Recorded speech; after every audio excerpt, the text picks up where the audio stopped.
Caitlin Clark and I'm a fan. Angel Reese, right? Yeah. They're going back and I'm a forth. fan of both. And Jamil Hill says by the time Angel Reese is done, she's going to be the Michael Jordan of WNBA.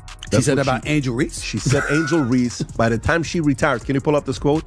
She said, by the time she retires, she will be the MJ. On Angel Reese's ego trip, Stephen A. Smith simply applied the brakes so forcefully that it created skid marks.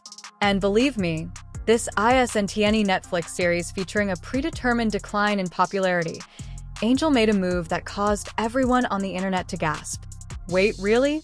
Hold on tight if you believed that buzzer beers were the pinnacle of the drama on the hardwood. Stephen A. didn't merely say something. He set it on fire. What did Angel do now is the crucial question.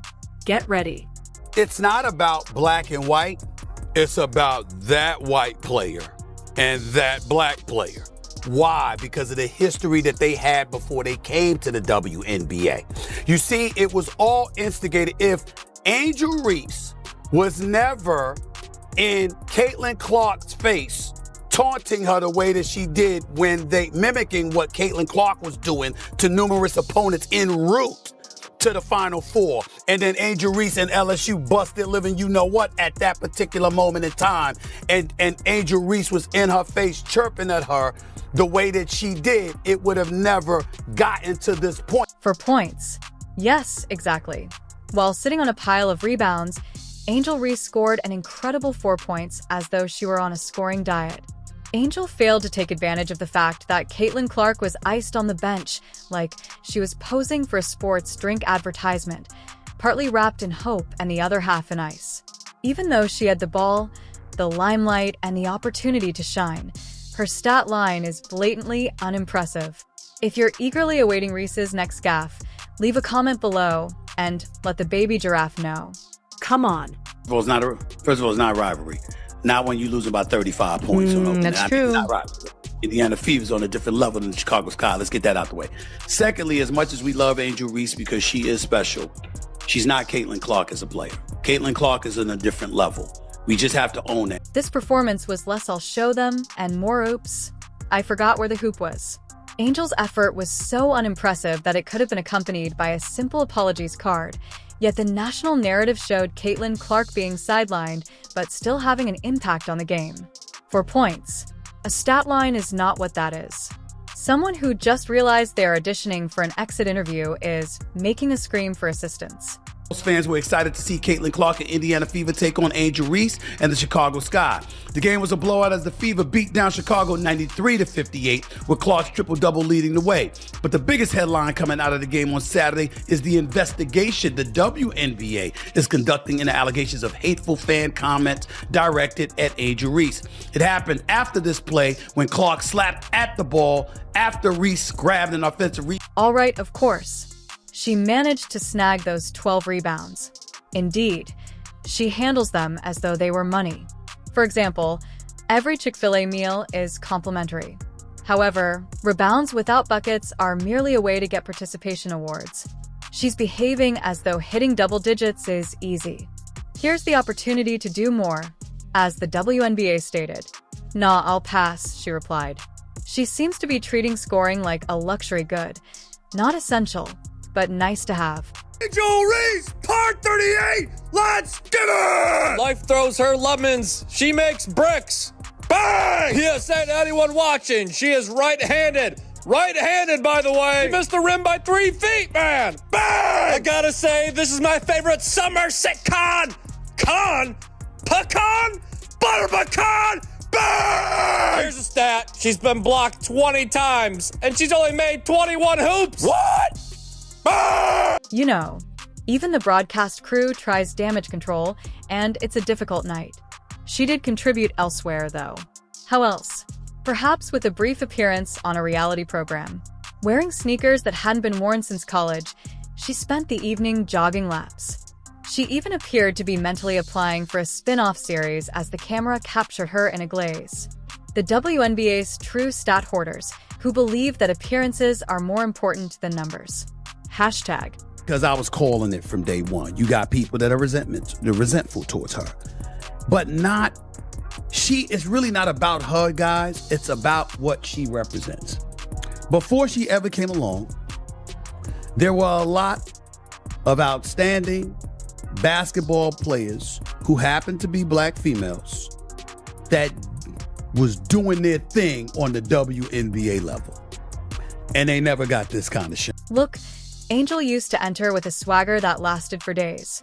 Hair on point, nails, lashes, and unwavering confidence. However, that 4-point incident was loud enough to rouse the NCAA archives, screaming, "I peaked in college." This isn't the long-awaited takeover of Bayou Barbie. The WNBA's sad housewives and Angels languishing over a lone glass of Pinot are starting to ask, where's everyone gone? Caitlin Clark, on the other hand, scores points, dishes assists, and makes threes like she's playing in her backyard gym even after being double-teamed, elbowed, and iced. She shows out, not just shows up. Angel's setup was ideal. No, Caitlin gave it her whole attention, but she still flopped when the microphone was handed to her. I'll read a little bit more on that in just a second, but before I do that, I want to ask you your thoughts about apparently some racial animus that was thrown in the direction of Angel Reese. The Chicago Sky have gotten involved, talking about they're going to protect their players at all costs. The WNBA has issued a statement saying it abhors and discourages hate of any kind, etc., etc. Your thoughts about it? Here's the WNBA statement. The WNBA strongly condemns racism, hate, and discrimination in all forms. They have no place in our league or in society. We are aware of the allegations and are looking into the matter. Your thoughts about that element of all of this, where you believe it emanates from, and do you think it will ever subside? That stat line is strong on rebounds. While 12 boards certainly shout hustle, effect is not the same as rebounds. Your shot will still clang off the front rim even if you box out 3 players. Like Pokemon cards, Angel was out there grabbing rebounds. She said, "You have to catch them all. Then don't use them at all." Oh man, the latter part of that, Stephen A., is quite the thing to think on. I think when you go back to the impetus of the rivalry that we have between Caitlin and Angel Reese, I remember funny clips on the internet. Another diabolical stat. She's 19 of 59 from less than 5 feet away. How about that, man? Bang! She should work at housekeeping for hotels because she can turn it over quickly. Lost by 27, scored only 4 points against the Indiana Fever. I mentioned no Caitlin Clark, no problem, give and go. Like a given no shot of working. Bang! You prefer a car or plane? Car or plane for what? For how you want to travel! That's too many steps and you can't do that. Bang! The murmurs are growing louder now. Yes. According to the same rumors, Angel likened herself to Michael Jordan. This isn't a pep rally for high school. You're not playing if you're not scoring. And at the moment, Angel's contribution may be keeping seats warm or her sideline runway appearances. It's hardly exactly MVP behavior. She might want to speak with the stylist before the stats coach if she notices that her minutes are decreasing. I have yet to see a single example of Angel Reese being a leader. Outside of rebounding her own missed layups, what does Angel Reese do? What is her contribution? You tell me, because I'm not seeing it. I know I'm harsh on Angel Reese, but she considers herself a star. If you're going to call yourself a star, I expect you to perform like a star, especially in big moments. Caitlin Clark was injured. Angel Reese was the only star on the court last night. And for 27 minutes, she completely disappeared. Her breakthrough year was meant to come when she used highlight reels to show that she's more than just an attitude. Rather, she has become the WNBA's take on a popular TikTok fad. She is now the punchline and highlight reel after a lot of buzz and a brief drop-off. Recall the challenge of the milk crate? Angel season is that. We're all watching her fall after she started out high and took a hesitant stride. Simply too slow for the rest of us. Caitlin Clark's or Angel Reese's popularity in large part is attributed to her behavior towards Caitlin Clark, because when Caitlin Clark was busy taunting opponents a couple of years back before LSU smacked Iowa around in the national championship game or so, it was Angel Reese that was clapping back at Caitlin Clark once it was Caitlin Clark's turn to have her comeuppance. And that's what made Angel Reese famous. Now, Angel Reese experienced vitriol thereafter. It was tough for her to deal with, as she articulated. Don't get it wrong. There were real people who wanted Angel Reese to be successful. She entered the league as a plot, a newsmaker, Caitlin Clark's competitor. The drama, the flair, and the Bayou Barbie extravaganza that the WNBA could promote for months. She possessed everything: the charisma, the viral moments, and the college glory. But when you're posting numbers that wouldn't frighten a junior varsity squad, all that glitz is meaningless. 4 points isn't merely insufficient. It is starting to take on symbolic meaning. This isn't good enough unless she's out there doing some sort of postmodern sports satire about inefficiency. Fans are already starting to awaken. Wait, that's it, they ask themselves after signing on and viewing the games. Twitter was ablaze, not with adulation, but with perplexity. Once more, for points. Although she is snatching rebounds like a pro, her attacking game has completely disappeared, much like a left AirPod. We need to talk about how Angel Reese is actually good, is one of the threads that her ardent admirers are posting in an attempt to change the narrative. You simply don't get basketball. Karen, please. In 2025, she is suffering like a flip phone.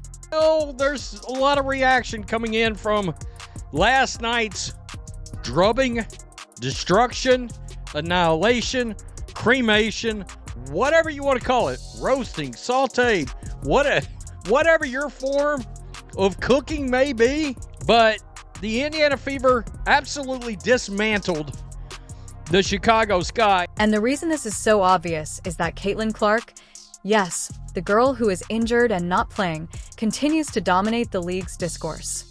At that point, things start to become quite uncomfortable. While Angel is out there appearing to have forgotten her own position, Caitlin sits on the bench, most likely with an ankle bandaged, drinking electrolytes and idly observing. Despite this, Clark continues to feel like the more powerful player on the floor. How can someone who isn't even wearing uniform steal the show? Then the rumors begin to circulate. Whispers at the front office. Will she be benched? Will they give her some rest so she can grow? Yeah, but that's basketball jargon, means we can't say this in public. It's more than just a downer. It's a surprise. No TikTok star was drafted by the Sky. They desired a franchise foundation. They are receiving a rebound machine with a scoring allergy instead. There's only women that get this. I'm tired of it. Like, here's my thing, you guys. What else? Who are these girls? Who are these girls that are hating on Caitlin Clark? Are you just combing through Twitter? What else are these women supposed to do? Fawn over her? Fangirl over her? Bend the fucking knee? Kiss the ring? Like, what do you want from them? We cannot, every time the girl plays a game. She got 40 games, guys. She got 35 more games. We are not, every single game, gonna revisit and retread this same tired-ass rhetoric that all these girls are hating on her, and they need to be thankful they have been. Teams, let's face it, want players that can kill. Not only athletes with impressive eyelashes and inspirational Instagram posts. At the very least, if you're going to show off on social media, do something more than 4 to 12 vibes and shooting. It's likely that Stephen A. Smith sat back, wiped his glasses, gazed at the box score, and yelled up at the sky. 4 points. She's not incorrect. Therefore, this young woman had best realize that LSU is no longer involved. The WNBA isn't a non-profit. All-star ballots for high-effort cardio are not given out. Minutes are not allotted for memories. Additionally, Angel's box scores currently appear to have been misprinted. What an outfit Angel Reese was rocking. She put a lot of time, a lot of effort into making sure her ensemble was on point. Are my boots matching my jacket? Are my gloves matching my hat? Angel Reese put in tons of time for this outfit, which begs the question, does Angel Reese put in more time in her outfits for the pre-game catwalk, or does she put in more time to actually get better at the game? And the level of tension is increasing. The scrutiny increases with each minute Angel spends in the court without producing anything. The NCAA is not this. The major leagues are this. Every second is supposed to be earned by you. Do you really believe that WNBA coaches will give you 30 minutes for personality alone? Please. Your playing duration decreases as soon as your efficiency does. You're just taking up space on the floor if you're not making an effect, helping out, or scoring. Angel no longer only plays basketball.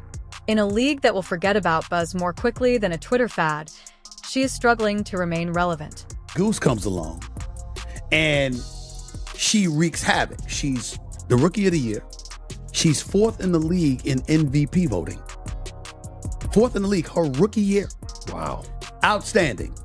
She's like Steph Curry. She can pull up from anywhere. You understand? She has that kind of capability. Then won a national championship.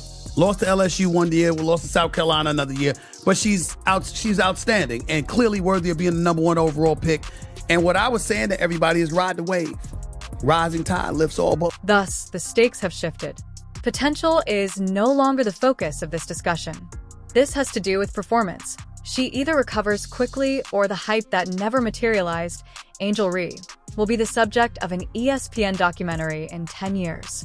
With slow motion turnovers, dramatic piano, and a narrator whispering, "What happened?" The man tasked with the unachievable goal of unlocking Angel Reese like she's a secret NBA 2K character, Tyler Marsh, must now be discussed. He's tried everything: power forward, strange pseudo-wing duties, little ball 5. Marsh is most likely attempting to convince her to score at this point by sketching plays in hieroglyphics. Here's the issue, though. If she is unable to convert, it makes no difference where you put her.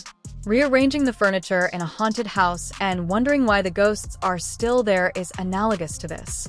If she's scoring 4 points, Marsh might put her at half court or beneath the hoop. It doesn't work. Do we have a problem, Chicago?